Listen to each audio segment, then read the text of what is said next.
बिस्मिल्लाहिर्रहमानिर्रहीम। गार्टन के chapter number 1 को स्टार्ट करते हैं। सबसे पहले इंट्रोडक्टरी पैराग्राफ में उन्होंने ये बताया कि फिजियोलॉजी एक ऐसी साइंस है जिसमें हम वो मैकेनिज्म्स पढ़ रहे हैं जिनकी वजह से ज़िंदगी बरकरार है, यानी लाइफ को सस्टेन करने के लिए जो मैकेनिज्म रिस्पॉन्सिबल है हम उन मैकेनिज्म को पढ़ेंगे। ठीक है। अब चूँकि बहुत सारी किस्मों की लाइफ्स हैं, आपको पता है प्लांट भी ऑर्गेनिजम्स ही हैं, इसी तरह वायरसेस हैं, तो फिजियोलॉजी को हम कुछ पार्ट्स में डिवाइड करते हैं। वो divide physiology into viral physiology, bacterial physiology, cellular physiology, plant physiology, इसी तरह इनवर्टिब्रेट फिजियोलॉजी, वर्टिब्रेट फिजियोलॉजी, लेटरम बटरम। ठीक हो गया। आगे आते हैं ह्यूमन फिजियोलॉजी की तरफ, जो हमने बेसिकली पढ़नी है। ह्यूमन फिजियोलॉजी के अंदर हम वो वाले मैकेनिज्म को डिस्कस करेंगे जिन मैकेनिज्म की वजह से ह्यूमन लाइफ सस्टेन रह रही है। तो ह्यूमन लाइफ बहुत से कॉम्प्लेक्स कंट्रोल सिस्टम की वजह से सस्टेन रह रही है। ये कौन से कंट्रोल सिस्टम्स हैं? मिसाल के तौर पे भूख का लगना। अब इमेजिन करें कि अगर भूख को लगने का ये सिस्टम ही ना होता तो एक इंसान को 3 हफ्ते हो गए, उसने खाना नहीं खाया, वो भूल गया, बॉडी उसकी मरने वाली हो गई है, उसको भूख ही नहीं लग रही, वो खाना खा ही नहीं रहा, अल्टीमेटली उसकी डेथ हो जाएगी। ठीक, उसको पता भी नहीं चलेगा क्यों, क्योंकि भूख तो उसको लगी नहीं। ठीक, इसी तरह से सर्दी का लगना और रिप्रोडक्शन का होना, ये सारी वो चीज़ें हैं जो इंसान के अंदर मैकेनिज्म्स मौजूद हैं। ठीक, इन मैकेनिज्म को हम जो पढ़ते हैं उसको हम क्या कहते हैं? Human physiology. आगे हम पे डिस्कस करते हैं सेल्स को, कि सेल्स बेसिकली क्या होते हैं। तो cells are the living units of the body. अगर आपसे पूछा जाए कि basic functional unit of the body क्या है तो वो सेल्स हैं। Basic structural unit of the body क्या है तो वो भी सेल्स हैं।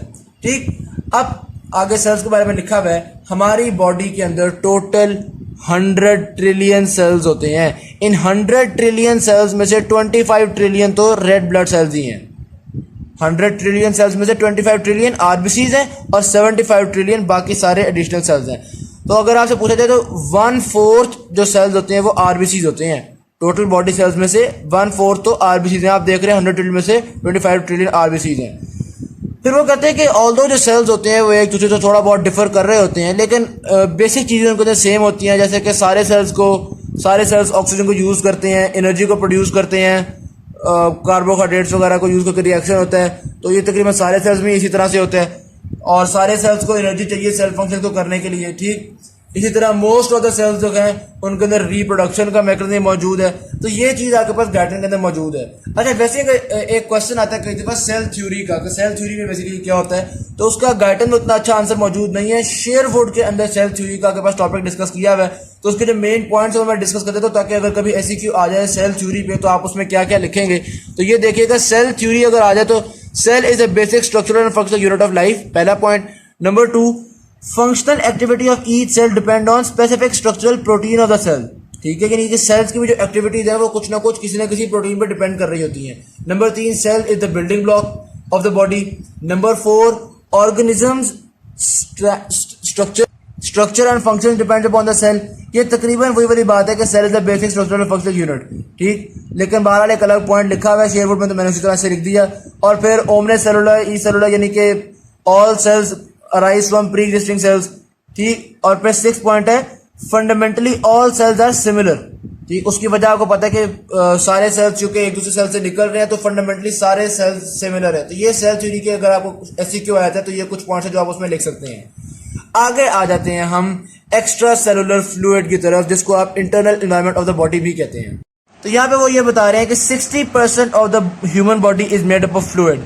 ठीक है, अब इस फ्लूइड को हम किस तरह से मजीद डिवाइड करते हैं वो आपको मैं दिखाता हूँ। तो ये आपने समझ लेना है, ह्यूमन बॉडी है।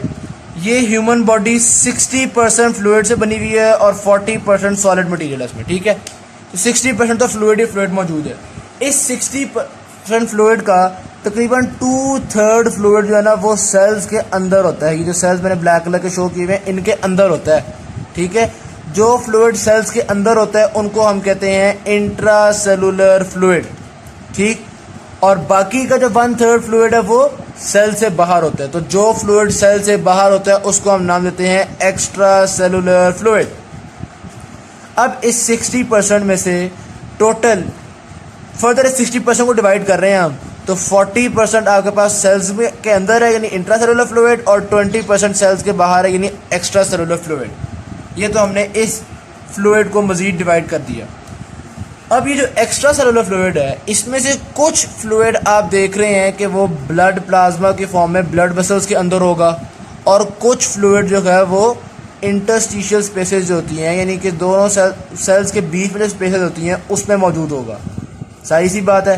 तो ये जो 20% एक्स्ट्रा सेलुलर फ्लूइड है, इसमें से 15% फ्लूइड इंटरस्टिशियल स्पेसेस में होता है, ठीक है, और 5% फ्लूइड ब्लड प्लाज्मा की फॉर्म में होता है। तो ये फ्लूइड की प्रॉपर क्लासिफिकेशन हो गई। 2/3 फ्लूइड सेल्स के अंदर, 1/3 फ्लूइड सेल्स के बाहर। जो 1/3 फ्लूइड सेल्स के बाहर था उसमें से भी फर्दर 1/4 प्लाज्मा के अंदर और 3/4 इंटरस्टिशियल स्पेसेस के अंदर, ठीक है। तो ये अच्छा, ये वो सारी बातें हैं जो आपके इस पैराग्राफ में डिस्कस हुई थी। एक्स्ट्रा सेलुलर फ्लूइड क्या होता है, इंट्रासेलुलर फ्लूइड क्या होता है। यहाँ पे एक और बात उन्होंने बताई है कि सारी बॉडी का जो एक्स्ट्रा सेलुलर फ्लूइड है वो तकरीबन एक जैसी उसके अंदर कंसनट्रेशन होती है, एक जैसी उसकी पीएच होती है, ठीक है, यानी सिमिलर होता है सारी बॉडी का एक्स्ट्रा सेलुलर फ्लूइड। ऐसा नहीं है टांग का कुछ और होगा तो बाजू का कुछ और होगा, ठीक। अब जो बात यहाँ पे पॉइंट डिस्कस किया है वो ये है कि सारे सेल्स को जो इन्वायरमेंट मिल रहा है वो क्या है, एक्स्ट्रा सेलुलर फ्लूइड ही है ना। अगर एक्स्ट्रा सेलुलर फ्लूइड की मिसाल के तौर पे पीएच बढ़ गई है तो सारे सेल्स को ज़्यादा पीएच का सामना करना पड़ेगा, ठीक। तो सारे सेल्स को जो इन्वायरमेंट मिल रहा है वो एक्स्ट्रा सेलुलर फ्लूइड है, इसलिए एक्स्ट्रा सेलुलर फ्लूइड को हम internal environment of the body भी कहते हैं। अगर internal environment of the body change हो रहा है इसका मतलब है कि एक्स्ट्रा सेलुलर फ्लूइड चेंज हो रहा है। यानी जब तक एक्स्ट्रा सेलुलर फ्लूइड सही है, उसमें कंसंट्रेशन सारी चीज़ों की सही है, तब तक सारे सेल्स अपना काम सही से करते रहेंगे क्योंकि उनको सारी चीज़ें सही सही मिलती रहेंगी। उसके बाद आता है differences between extra cellular fluid and intra cellular fluid.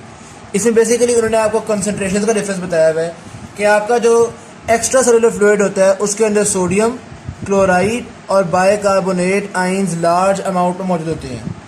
कौन कौन से, सोडियम, क्लोराइड और बाइकार्बोनेट। इसके बरक्स इंट्रा सेलुलर फ्लूइड के अंदर कुछ और न्यूट्रिएंट्स हैं, कौन कौन से, पोटेशियम, मैग्नीशियम और फॉस्फेट।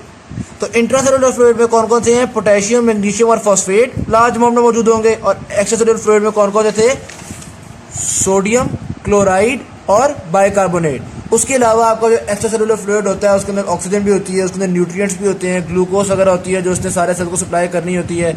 इसी तरह से कार्बन डाइऑक्साइड वगैरह होती है जो वो लेके लंग्स में जाती है और लंग्स से बॉडी से बाहर निकाल देती है। तो ये चीज़ है, लेकिन बेसिक आपने आयंस के जो डिफरेंसेस हैं उसको जहन में रखना है। उसके बाद आता है हमारे पास हीमोस्टेसिस, यानी मेंटेनेंस ऑफ। अब आते हैं होम्योस्टेसिस की तरफ। Homeostasis is the maintenance of nearly constant condition in the internal environment. Internal environment का मतलब एक्स्ट्रा सेलुलर फ्लूइड, यानी एक्स्ट्रा सेलुलर फ्लूइड को हम नियरली कांस्टेंट कंडीशन पे रखते हैं। एक चीज़ देखना, ये नियरली कांस्टेंट है, इट इज नॉट कांस्टेंट। इसका मतलब है कि हम चीज़ों को तकरीबन एक नैरो रेंज के अंदर रख रहे हैं। इसका क्या मतलब है, ये देखिएगा, ये टेबल देखें। मिसाल के तौर पे ये जो ऑक्सीजन है इसकी नॉर्मल वैल्यू है 40। हम ऑक्सीजन को ज़रूरी है जो 40 पे रखें, हम 35 से कम नहीं होने देते, 45 से ज़्यादा नहीं होने देते, तकरीबन कांस्टेंट रख रहे हैं ऑक्सीजन को। इसी तरह कार्बन डाइऑक्साइड के लिए नॉर्मल वैल्यू है 45, तो ज़रूरी है कि कार्बन डाइऑक्साइड को हम 45 पे रखें, हम 45 से ज़्यादा नहीं होने दे रहे और 35 से कम नहीं होने दे रहे, यानी कार्बन डाइऑक्साइड को हम एक कांस्टेंट एक रेंज के अंदर रख रहे हैं, ठीक है। यानी स्लाइटली वेरिएबल चीज़ें होती हैं लेकिन हम इनको रेंज के अंदर रख रहे होते हैं। फिर आगे वो ये बता रहे हैं कि तकरीबन सारे ऑर्गन मुख्तलिफ तरीक़ों से आपके पास होम्योस्टेसिस के अंदर रोल प्ले कर रहे होते हैं, आपकी बॉडी को मेंटेन करने के लिए रोल प्ले कर रहे होते हैं। कोई भी अगर अपना काम छोड़ देगा तो आपका बॉडी नॉर्मली मेंटेन नहीं रहेगी, ठीक। अच्छा, मुख्तलिफ चीज़ों के लिए जो रेंज है वो वेरी कर रही होती है। मिसाल के तौर पर हाइड्रोजन आयंस के लिए जो रेंज है वो बहुत स्मॉल है, एक्सट्रीमली स्मॉल है। कितनी है, 5 नैनोमोल्स पर लीटर। इस अगर 5 नैनोमोल्स पर लीटर से ज़्यादा गड़बड़ हो गई तो हाइड्रोजन आयंस तो बॉडी के लिए नुकसानदेह हो जाएगा। लेकिन कुछ चीज़ों के लिए ये रेंज इतनी स्ट्रिक्ट किस्म की नहीं होती। जिस तरह सोडियम आयंस की कंसंट्रेशन देखी जाए तो ये रेंज उतनी ज़्यादा नैरो नहीं है जितनी हाइड्रोजन आयंस के लिए नैरो थी। तो ये रेंज मुख्तलिफ चीज़ों के लिए एक जितनी नहीं होती, एक जैसी नहीं होती, ठीक हो गया। फिर आगे वो ये कहते हैं कि अब हम इस चैप्टर के अंदर ये चीज़ डिस्कस करेंगे कि कौन सा ऑर्गन किस तरह से होम्योस्टेसिस में रोल प्ले कर रहा है, ये तो खैर आगे देखते हैं। अब कोई भी चीज़ अगर अपनी नॉर्मल रेंज से हट गई है, अपनी नॉर्मल कंडीशन से हट गई है, यानी उसका होम्योस्टेसिस ख़राब हो गया है, उसको हम नाम देते हैं डिजीज़। तो disease is often considered to be a state of disrupted homeostasis. बहरहाल ये नहीं मतलब कि जिसमें डिजीज़ होगी उसमें होम्योस्टेसिस नाम की चीज़ ही कोई नहीं होगी। होम्योस्टेसिस फिर भी डेवलप हो जाता है लेकिन ज़रा मुश्किल से। अब उसको ज़रा वो एक एग्जांपल से बता रहे हैं कि क्या होता है क्या है। मिसाल के तौर पे अगर किडनीज प्रॉपर एक्सक्रीशन नहीं कर रही, ब्लड में से प्रॉपरली यूरिन को फॉर्म नहीं कर रही, तो क्या होगा, बॉडी के अंदर ब्लड वॉल्यूम बढ़ना शुरू हो जाएगा, ब्लड वॉल्यूम बढ़ेगा तो ब्लड प्रेशर इंक्रीज़ करना शुरू हो जाएगा। अब जब ब्लड प्रेशर इंक्रीज़ करेगा तो आगे आप गाइडलाइन के अंदर पढ़ेंगे कि ब्लड प्रेशर के इंक्रीज़ करने से किडनी की एक्सक्रीशन बढ़ जाती है। ठीक है, जब ब्लड प्रेशर इंक्रीज़ करेगा तो एक्सक्रीशन नॉर्मल हो जाएगी। लेकिन अब जो एक्सक्रीशन नॉर्मल है वो ज़्यादा ब्लड प्रेशर के अंदर है। नॉर्मल रूटीन में तो इंसान के अंदर ब्लड प्रेशर भी नॉर्मल होता है और किडनी एक्सक्रीशन भी नॉर्मल। इस सूरत हाल में ब्लड प्रेशर को ज़्यादा करके हमने किडनी एक्सक्रीशन नॉर्मल की हुई है, तो इस ज़्यादा ब्लड प्रेशर के मुख्तलिफ बॉडी के अंदर नुकसान होंगे, मुख्तलिफ ऑर्गन्स को ये डैमेज करेगा, हो सकता है किडनीज़ को भी आहिस्ता आहिस्ता ये डैमेज करे।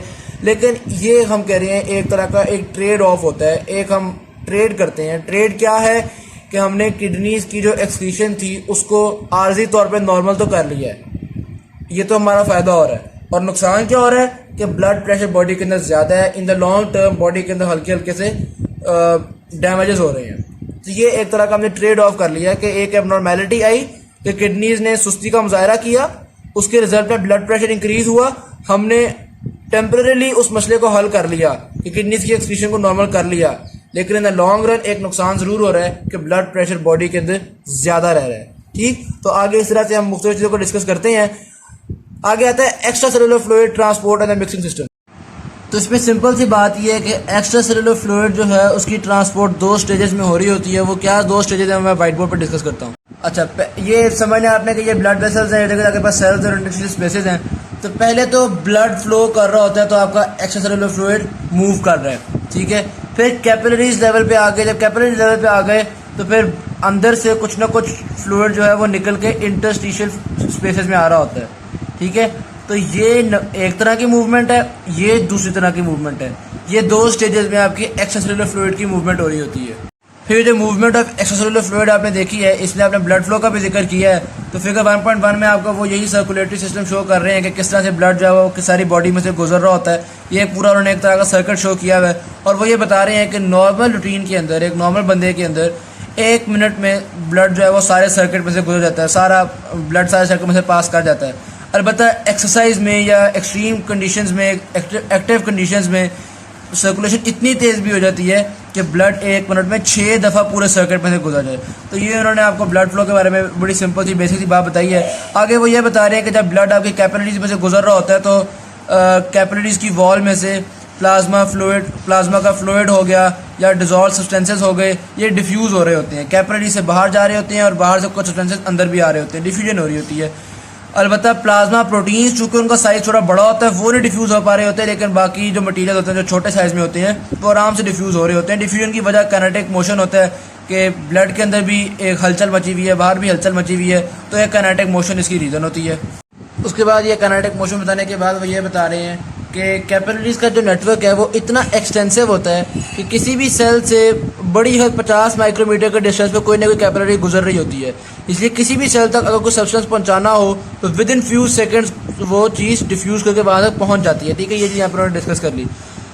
उसके बाद वो कह रहे हैं कि इस सारे मोशन की वजह से सारी बॉडी के जो एक्स्ट्रा सेलुलर फ्लूइड है वो तकरीबन एक ही जैसा होता है। वो तकरीबन क्योंकि कॉन्टिन्यूसली मिक्स हो रहा है तो वो तकरीबन एक ही जैसा होता है। ये चीज़ मैं पहले भी डिस्कस कर चुका हूँ। आगे आता है origin of nutrients in the extra cellular fluid. अब बेसिकली हम होम्योस्टेसिस की मुख्तलिफ चीज़ों को डिस्कस कर रहे हैं और उसके अंदर हम ऑर्गन्स और ऑर्गन सिस्टम के रोल को देखेंगे। ये जो ऑरिजिन ऑफ न्यूट्रिएंट है ये भी होम्योस्टेसिस मेंटेन करेगा। Removal of metabolic end products यानी कि एक्सक्रीशन, ये भी होम्योस्टेसिस का हिस्सा है। इसी तरह से आगे हम देखेंगे regulation of body function homeostasis का हिस्सा है, प्रोटेक्शन ऑफ बॉडी होम्योस्टेसिस का हिस्सा है। तो इनमें से एक एक को डिस्कस करते हैं। पहले आता है origin of nutrients in the extra cellular fluid. Nutrients को एक्स्ट्रा सेलुलर फ्लूइड में हेल्प ऐड ऑन करने के लिए कौन कौन सी चीज़ें हेल्प कर रही होती हैं। सबसे पहले आता है रेस्पिरेटरी सिस्टम। आपको पता है रेस्पिरेटरी सिस्टम की वजह से ऑक्सीजन को हम इनटेक करते हैं और एल्वेलाई के अंदर ये ऑक्सीजन जो है ये ब्लड में ऐड ऑन हो जाती है। तो ब्लड के अंदर ऑक्सीजन को मेंटेन करने के लिए रेस्पिरेटरी सिस्टम है। उसके बाद आता है गैस्ट्रो इंटेस्टिनल सिस्टम। आपको जो न्यूट्रिएंट्स हैं carbohydrates, fatty acids, amino acids, या आपके जीआईटी से यानी गैस्ट्रो इंटेस्टिनल ट्रैक्ट से ये सब्सटेंसेस जो है वो ब्लड के अंदर ऐड ऑन हो रहे होते हैं। तो ये भी होम्योस्टेसिस में रोल प्ले कर रहे हैं। फिर आता है लिवर एंड अदर ऑर्गन्स। ये जो लिवर है ना ये बेसिकली क्या काम करता है कि जो सब्सटेंसेस जीआईटी से एब्जॉर्ब हो चुके हैं ब्लड के अंदर उन सब्सटेंसेस को मजीद यूजेबल फॉर्म में कन्वर्ट करता है। ठीक है, convert them into even more usable form, उनको मजीद अच्छी फॉर्म में कन्वर्ट कर देता है ताकि वो मजीद आसानी से यूज़ हो सकें। ये काम सिर्फ लिवर नहीं कर रहा बल्कि आपके पास एंडोक्राइन ग्लैंड्स भी कर रहे हैं, किडनीज का भी इसमें रोल है, फैट सेल्स ये काम कर रहे हैं, ठीक है। तो इन सारों का ये रोल भी आ गया। उसके बाद एक बड़ी अजीब सी बात है, मस्कुलोस्केलेटल सिस्टम को भी उन्होंने इसमें लिख दिया है। वो किस तरह से कि वो कह रहे हैं मस्कुलोस्केलेटल की सिस्टम की वजह से आप चल फिर सकते हैं, आप एक जगह से दूसरी जगह जा सकते हैं। यानी आपकी जो मोटिलिटी है वो मस्कुलोस्केलेटल सिस्टम की वजह से है। इसी वजह से आप एक जगह से दूसरी जगह जाके खाना खा सकते हैं, इनटेक कर सकते हैं। या अगर कहीं इन्वायरमेंट बहुत खतरनाक किस्म का है, आप वहां से भाग के किसी और जगह जा सकते हैं। तो आपकी बॉडी को अच्छा रखने के लिए मस्कुलोस्केलेटल सिस्टम का भी एक रोल मौजूद है, ठीक। फिर आता है removal of metabolic end products. तकरीबन से मेरा चीजें, जिस तरह हमने कहा था रेस्पिरेटरी सिस्टम ऑक्सीजन को ऐड करने के लिए हेल्प करता है, इसी तरह लंग्स या रेस्पिरेटरी सिस्टम कार्बन डाइऑक्साइड को ब्लड में से रिमूव करने के लिए भी हेल्प कर रहा है, ठीक हो गया। फिर किडनीज का रोल आता है। किडनीज का आप देखिएगा कि बेसिकली जो एक्सक्रीशन है वो फंक्शन ही किडनीज का है। तो ब्लड के अंदर से जो मेटाबॉलिक वेस्ट प्रोडक्ट्स हैं, जो आपकी यूरिक एसिड, यूरिया वगैरह होती हैं, उनको किडनीज रिमूव कर देती है आपके ब्लड में से। तो ये आपकी किडनीज का रोल हो गया। उसके अलावा आप किडनीज का ये रोल भी पढ़ चुके, यहाँ भी पढ़ चुके हैं कि वो मोर यूजेबल फॉर्म में कन्वर्ट कर रहा है। किडनीज के अंदर से हार्मोन्स भी रिलीज हो रहे हैं, तो मल्टीपल तरह का फंक्शन है, लेकिन जो मेन फंक्शन है वो removal of metabolic end products ही है किडनीज का फंक्शन। तो ब्रीफली उन्होंने यहाँ पे किडनी का मैकेनिज्म लिख दिया कि पहले जो है वो ग्लोमेरुलर फिल्ट्रेशन होती है, फिर उसमें से जो यूजफुल सब्सटेंसेस होते हैं वो रीअब्जॉर्ब हो जाते हैं ब्लड के अंदर, इस तरह से किडनीज काम करती है। वो चीज़ सिंपल है, आपको पता है। उसके बाद गैस्ट्रोइंटेस्टिनल ट्रैक भी removal of metabolic end products कर रहा होता है। आपको पता है कि फीसेस के थ्रू जो अनडाइजेस्टेड मटेरियल होता है वो रिमूव हो रहा होता है। और लिवर भी आपको पता है कि ड्रग्स के रिमूवल के लिए और डिटॉक्सिफिकेशन के लिए लिवर भी अपना रोल प्ले कर रहा होता है, ठीक। नेक्स्ट जो होम्योस्टैटिक फंक्शन आता है वो आता है regulation of the body functions. ये जो सारे बॉडी फंक्शंस हैं, यानी कि कुछ वेस्ट प्रोडक्ट्स को बॉडी से निकालना या न्यूट्रिएंट्स को बॉडी में ऐड करना, इन सारे फंक्शंस को कुछ रेगुलेट भी तो कर रहा होगा ना, कि कितनी चीज़ों को एक्सक्रीट करना है, या कितनी ऑक्सीजन को इनहेल करना है, या कितनी ब्रीदिंग करनी है। इन सारी चीज़ों को कुछ ना कुछ रेगुलेट भी कर रहा होगा। तो रेगुलेशन के लिए हमारे पास दो तरह के सिस्टम्स होते हैं, एक नर्वस सिस्टम और एक हार्मोनल सिस्टम। पहले डिस्कस कर रहे हैं नर्वस सिस्टम को। तो नर्वस सिस्टम के वो कहते हैं बेसिकली आपके पास तीन पार्ट्स होते हैं, एक सेंसरी इनपुट पोर्शन, दूसरा सेंट्रल नर्वस सिस्टम और तीसरा motor output portion. Sensory input portion जो कि इंफॉर्मेशन को सीएनएस तक लेके जाएगा, फिर सीएनएस देखेगा कि इसके हिसाब से क्या एक्शन करना है, मैसेज भेजेगा। और मोटर सिस्टम वो है जो मैसेज को लेके आपके इफेक्टर तक जाएगा। होगा क्या, एक मिसाल से डिस्कस कर लेते हैं कि अगर स्किन आपकी किसी गर्म चीज़ को लग गई है या किसी शार्प चीज़ को लग गई है तो क्या होगा, सेंसरी इनपुट सिस्टम जो है वो पैगाम लेके जाएगा ब्रेन तक कि जनाब ये हालात हैं। फिर ब्रेन क्या करेगा, मैसेज भेजेगा कि हाथ वापस खींच लो, और मोटर सिस्टम इस मैसेज को आपके मसल्स तक लेके जाएगा ताकि आप हाथ वापस खींच सकें। तो ये नर्वस सिस्टम था जिसने आपकी बॉडी को गर्म चीज़ से बचा लिया या उस शार्प चीज़ से आपकी बॉडी को बचा लिया। तो इस तरह से आपके नर्वस सिस्टम ने रोल प्ले किया। इसी तरह से बाकी सारी चीज़ों में भी, मिसाल के तौर पे ब्लड प्रेशर राइज कर गया बॉडी के अंदर, तो नर्वस सिस्टम को जाएगा कि भाईजान ब्लड प्रेशर राइज कर गया है। ब्रेन कहेगा अच्छा चलो फिर ब्लड प्रेशर को स्लो करो, हार्ट को स्लो करो। मोटर सिस्टम पैगाम लेके जाएगा भाईजान हार्ट को स्लो करो, ठीक। इस तरह से आप ब्लड फ्लो को रेगुलेट कर लेंगे। वेरी सिमिलरली आप ब्रीदिंग को भी रेगुलेट करेंगे। सारी चीज़ों को आप रेगुलेट कर रहे होते हैं। और इनके अंदर एक बहुत अहम रोल प्ले कर रहा होता है आपका ऑटोनॉमिक सिस्टम, जो कि खुद ही रोल चल रहा होता है। आपको पता है कि ज़्यादातर रेगुलेशन यही कर रहे हैं। उसके बाद डिस्कस करते हैं हार्मोनल सिस्टम को। हार्मोनल सिस्टम में याद रखिएगा 8 मेजर एंडोक्राइन ग्लैंड्स हैं आपकी बॉडी के अंदर। बॉडी में कितने मेजर एंडोक्राइन ग्लैंड्स हैं? 8। उसके अलावा हार्मोनल सिस्टम के अंदर सेवरल ऑर्गन्स और टिश्यूज भी शामिल हैं जो कि मुख्तलिफ हार्मोन्स को रिलीज कर रहे होते हैं। ये हार्मोन्स जाते हैं आपकी बॉडी के अंदर और जाके मुख्तलिफ फंक्शंस को रेगुलेट कर रहे होते हैं। मुख्तलिफ मिसाल उन्होंने दी हुई है, जिस तरह थायराइड के जो हार्मोन्स है वो आपके सेल के रिएक्शंस को रेगुलेट कर रहे होते हैं। इंसुलिन जो है वो ग्लूकोज मेटाबॉलिज्म को रेगुलेट कर रही होती है। इसी तरह एड्रिनोकॉर्टिकल हार्मोन्स जो है वो आपके सोडियम और पोटेशियम के कंसंट्रेशन को रेगुलेट कर रहे हैं। पैराथायराइड हार्मोन क्या कर रहे हैं, उन्होंने बस एक लाइन में सारे मुख्तलिफ हार्मोन्स के बारे में बताया हुआ है कि वो हार्मोन्स क्या रोल प्ले कर रहे होते हैं आपकी बॉडी के अंदर चीज़ों को रेगुलेट करने के लिए। नेक्स्ट आता है प्रोटेक्शन ऑफ द बॉडी। ये भी होम्योस्टेसिस का हिस्सा है। तो प्रोटेक्शन ऑफ द बॉडी आप कर रहे होते हैं इम्यून सिस्टम से और इंटरकमेंट्री सिस्टम से। इम्यून सिस्टम आपका क्या कर रहा होता है, बेसिकली दो तरह के इंपॉर्टेंट काम है। सबसे पहले इसने डिस्टिंग्विश करना है कि कौन सी चीज़ नुकसानदेह है। मिसाल के तौर पे आपने कोई चीज़ इंटेक की है या कोई सेल आपके अंदर एंटर हुआ है, इसने पहचानना है कि यार ये नुकसानदेह है या नहीं है, या फलाना सेल अपनी बॉडी का हिस्सा ही है या कोई बैक्टीरिया है, कोई वायरस है, पहले पहचानता है और फिर पहचानने के बाद उसके खिलाफ एक्शन करता है, या एंटीबॉडीज प्रोड्यूस करता है, या सिंपली फैगोसाइटोसिस कर देता है, या कुछ इस तरह करता है कि उस चीज़ को बस डिस्ट्रॉय कर दे। तो ये तो हो गया आपका इम्यून सिस्टम, आपके इसमें सारे लिम्फ नोड्स हो गए, लिम्फ वेसल्स हो गई, WBCs, इन सारों का यही काम होता है, ये सारे इसी अपना रोल प्ले कर रहे होते हैं। उसके बाद इंटेगोमेंट्री सिस्टम का क्या काम है, आपको पता है कि स्किन एक बैरियर होता है, ये आपके बॉडी के अंदर तरह तरह की चीज़ों को एंटर ही नहीं होने देता। यहाँ पर उन्होंने स्किन के अलावा मुख्तलिफ अपेंडेजेस का भी जिक्र किया हुआ है, यानी हेयर, नेल्स, ग्लैंड्स, क्योंकि जाहिर सी बात है ये सारी चीज़ें भी जो हैं ये भी आपकी मिसाल के तौर पे आपके नेजल कैविटी के अंदर जो हेयर मौजूद हैं वो भी पार्टिकल्स को अंदर एंटर होने से रोकते हैं। तो इस तरह से ये चीज़ें भी, आपके जो म्यूकस ग्लैंड्स हैं म्यूकस प्रोड्यूस करते हैं ताकि कुछ पार्टिकल्स को रोक सकें। तो ये मुख्तलिफ चीज़ें जो है ये भी आपके प्रोटेक्शन में रोल प्ले कर रही हैं। लास्ट आपके पास आ रहा है रिप्रोडक्शन। रिप्रोडक्शन वो यही कह रहे हैं कि आमतौर पे इसको समझा नहीं जाता होम्योस्टैसिस, या हो सकता है आप समझें कि ये होम्योस्टैसिस का हिस्सा नहीं है, लेकिन अगर रिप्रोडक्शन नहीं होगी तो शायद एक बंदा तो सर्वाइव कर जाएगा, लेकिन एक स्पीशी या एक पॉपुलेशन जो है वो उस तरह से सर्वाइव नहीं कर सकती रिप्रोडक्शन के बगैर। वो आपको भी ज्यादा लग रही होगी, उन्होंने भी कहा है this may sound like a permissive usages of the term homeostasis, के लगता है ऐसी है कि हम रिप्रोडक्शन को अभी धकेल रहे हैं होम्योस्टैसिस के अंदर, लेकिन बहरहाल रिप्रोडक्शन होम्योस्टैसिस का ही हिस्सा है, इसको होम्योस्टैसिस के अंदर ही गिनेंगे। यहाँ तक थी हमारी पार्ट 1 की वीडियो। अच्छी लगी तो शेयर जरूर कीजिएगा, चैनल को सब्सक्राइब कीजिएगा। बाकी पार्ट 2 की वीडियो के अंदर हम बाकी सारे चैप्टर को डिस्कस करेंगे। Thank you very much. अल्लाह हाफिज़।